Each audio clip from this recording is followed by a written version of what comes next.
Hey, we're just finishing up our last day of hunting in Kentucky and we are heading home. We're heading home because the rut is about to start. I wanted to give you some input of why, when, and a little bit of strategy and how we're changing our hunt and how you should change your hunt. Pretty exciting because when you get to this time of year, it's October 21st, then we're looking at it that anytime past the 20th of October in the upper Midwest, when you get these cold fronts coming through, it's not that that pushes deer into estrus and does, really being receptive. What it does do is it pushes those mature bucks into being very, very active. And the older the buck, the better. An older buck leaves exponentially more sign than a younger buck. Rubs, scrapes, rutting activity, behavior. So if you're not seeing the pre-rut begin in your area in states like the Dakotas, Minnesota, Northern Illinois, Wisconsin, Michigan, Pennsylvania, New York, Northern Indiana, Northern Ohio, if you're not seeing rutting activity right now, it's probably because you don't have any older bucks in your area. And sometimes those younger bucks are playing around, running around. But when it comes to rut sign, rubs and scrapes especially, those mature bucks lay down a lot of signs. So that's often why I'm not really a big fan of rut watches, because 2 miles away, if your neighbor, a friend has older bucks and you don't, you guys are going to see probably a week to 10 days difference, because if you have young bucks on your property, you're not going to see a lot of rutting behavior until the middle of the rut. So always keep that in mind. Another thing about this time period, and when this cold front is rolling through, is it really snaps bucks into just saying, hey, it's comfortable cruising conditions. I don't have to lay down because it's 80 degrees all day in northern Indiana. I can actually move around, feel comfortable. It's just like you or I too. We don't want to move around when it's super windy, super hot, unseasonably warm temperatures. We like it when it's comfortable, and a big buck does too. So when this weather comes through, and I'm looking at changes, I looked all the way over to Harrisburg, Pennsylvania, for example. It's dropping 18 degrees in temperature from Wednesday to Friday in through this weekend over on the East Coast. When you have these temperatures taking place, the bucks become active. But this also starts the roller coaster movement that extends for another 3 weeks. Meaning if it gets hot 5 days from now, you can expect that activity to slow down. It gets cold, it pumps it back up. So you see this roller coaster of opportunity for you as a hunter to really hit the woods and enjoy actually taking advantage of the rut. The cold temperatures. What we're seeing too, and I looked over at Lansing, Michigan, for example, going to be a low of 33 here coming up. That's borderline frost. So for a lot of you, you're going to start experiencing your first frost and freeze. And boy, there's nothing better than getting into a stand the 25th of October, for example, the 22nd, the 24th, 28th, with cold, numbing temperatures in the morning. Dylan and I are going to be hunting Thursday morning, probably when you guys are reading this or watching this. We're actually going to be in the stand for our first morning rut hunt. And that's the big change of strategy, is we're actually going into the edge of bedding area. Someone asked me, well, if you're on the outside of the bedding area, if you're on the backside, there's no trails going by, and that's not the point. You're going to the backside of a 5-acre, 3-acre, 8-acre bedding area where you know a mature buck or you have a good suspicion that he's in there. You're sitting in that outside, you're watching mock scrapes, or you have a water hole in that area. You put a food plot there, you kill it. That's a death of all big buck bedding areas, is a food plot. Instead, he's there because there's a lack of food, a lack of doe pressure, small bucks. He's in that location because he feels safe, he can move around, he feels comfortable throughout that entire bedding area. And I want to be on the outside of that, meaning the downwind side, and I'm going to be watching a trail. I'm going to have a mock scrape on that trail. We have it at every stand location, just a vertical branch, no scent, pretty easy.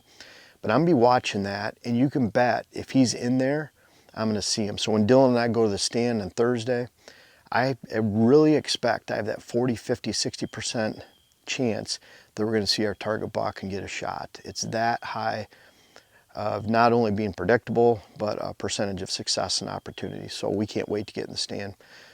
I'm flipping to morning hunting right now, because if we're going into morning right now, we're down in Kentucky.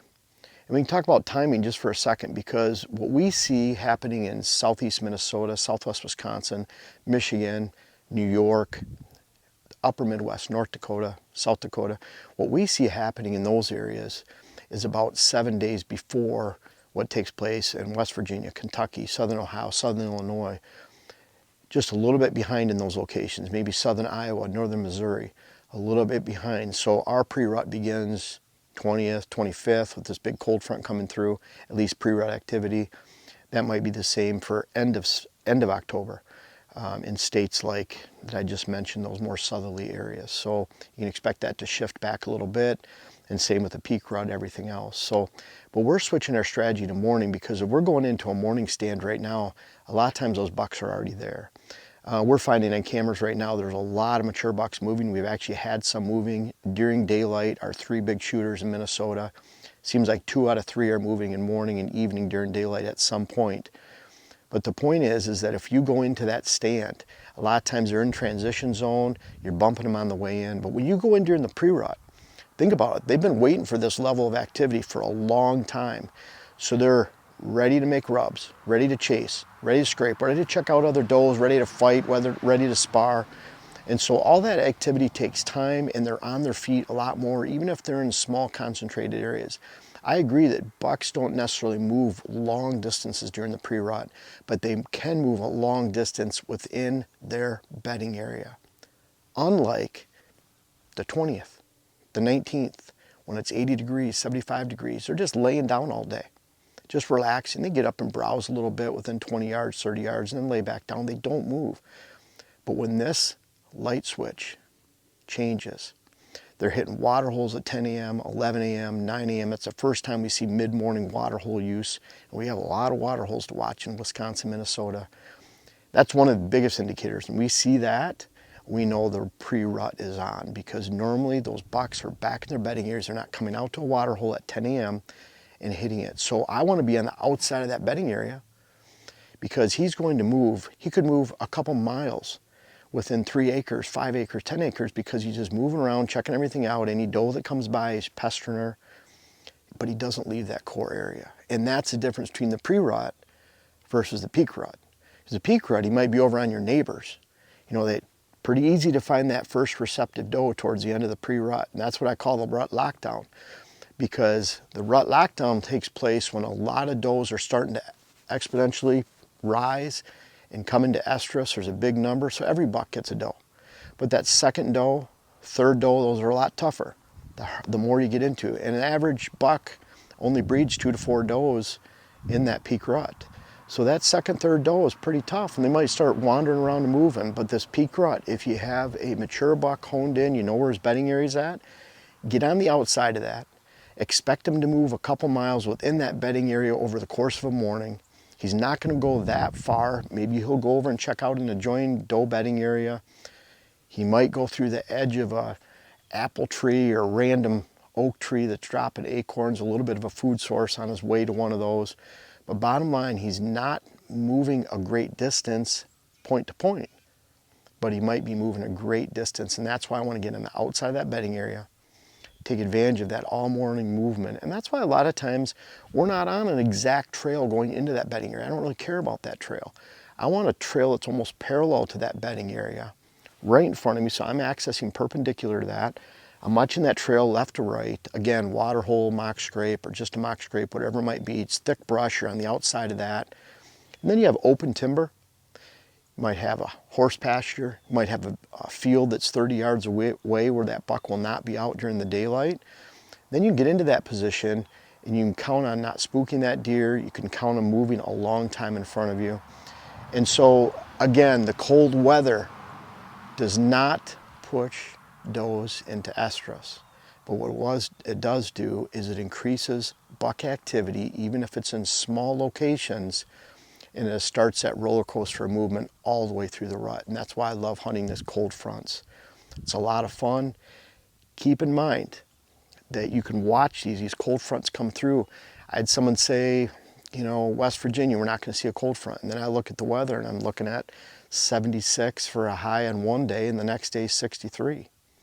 Or 80 down to 68 or 72. That's a cold front. When it drops 8 to 10 degrees or more, then deer will be on their feet. And a lot of that has to do with the winds that come through. I know in Minnesota, we're heading home quick. There's going to be 30-mile-an-hour winds and gusts that'll push deer down in their beds, or they don't like moving around a lot. When it's really super windy, they can't hear, they lose their senses of sight and sound, even scent, it's swirling around. But as soon as that starts to break, and I said before, when you see that temperature drop, when you see those wind speeds drop, not that they bottom out like those wind speeds, I don't like necessarily calm, but when it bottoms out, you put a circle right there. Look at Weather Underground, look at the historical data, look at monthly data. When you see those drops, that's where you hunt. Not a day later when the pressure's later, or 2 days later. You hunt the day it drops. So when we get those high winds Wednesday morning, starts to calm down Wednesday night, Thursday morning is the morning to be in the stand, and we're going to be in the stand. So really watch for that. You know, you can look at all that, you can figure it out. I talk about that algorithm all the time, but it's infused in HuntWise's HuntCast. I helped build that algorithm for it. It's my formula that I put in there. So check out that. You can also check out RutCast on HuntWise. 25% off if you follow the link in the description. I appreciate you watching to the end of the video. We appreciate you, and I hope you're ready to take advantage of the rut, because it's starting right now. We're actually going to run home from Kentucky here, because here it's not going to start for another 5 or 6 days. It's on the verge. I saw a giant buck growling last night. It was really cool, my target buck. Hoping to get him tonight. But either way, we're running back home, or we're going to take advantage of what's coming, because it's coming in hot. Can't believe it's this time of the year. And I hope you are ready to take advantage of the rut, because it's starting right now. Thank you guys so much for watching the video. You're our best followers. You followed all the way to the end of the video. Really invite you to check out our website. We have our earthway spreaders for sale, great Christmas presents. We're booking clients right now, all 5 of us. So by the end of December, it seems early, but by the end of December, our schedule will be booked for 2025. It's hard to believe. I'm already booked for December and most of January, February. We have our web classes, the Rut web class, how to design your whitetail property, and really important, hunting hills and thermals, understanding the wind. Those are great products on our site, all the books. Thank you so much for watching all the videos, buying the seed that you did this year. Really appreciate you.